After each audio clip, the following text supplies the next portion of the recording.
ICC champions trophy தொடரின் இறுதிப் போட்டி துபாய் சர்வதேச கிரிக்கெட் மைதானத்தில் நடைபெற்றது. இதில் டாஸ் வென்று பேட்டிங்கை தேர்வு செய்த நியூசிலாந்து அணி இந்திய அணிக்கு 252 ரன்களை இலக்காக நிர்ணயித்தது. இதையடுத்து களமிறங்கிய இந்திய அணியின் தொடக்க ஆட்டக்காரர் சுப்மன் கில் 31 ரன்களில் அவுட் ஆனார். பின்னர் வந்த விராட் கோலி ஒரு ரன்னில் அவுட் ஆகி ரசிகர்களுக்கு ஏமாற்றம் அளித்தார்.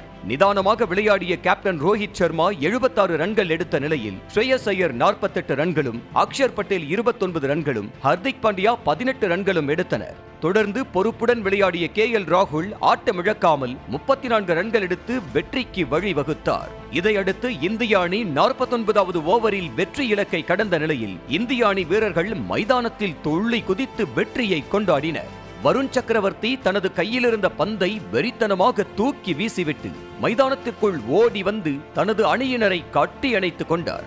ரோஹித் சர்மாவும் ஹர்திக் பாண்டியாவும் KL ராகுலை தலையில் வருடி நெகிழ விராட் கோலியும் ரோஹித் சர்மாவும் கிரிக்கெட் ஸ்டெம்பை வைத்து தாண்டிய ஆட்டம் ஆடி மகிழ்ச்சியை வெளிப்படுத்தினர். இந்திய அணி வீரர்களின் கொண்டாட்டத்தை பார்த்து ரசித்த ரசிகர்கள் நெகிழ்ச்சியுடன் தங்களது கமெண்ட்களையும் பதிவிட்டு வருகின்றனர். செய்திகளை உடனுக்குடனும் துல்லியமாகவும் தெரிந்து கொள்ள சப்ஸ்கிரைப் பண்ணுங்க.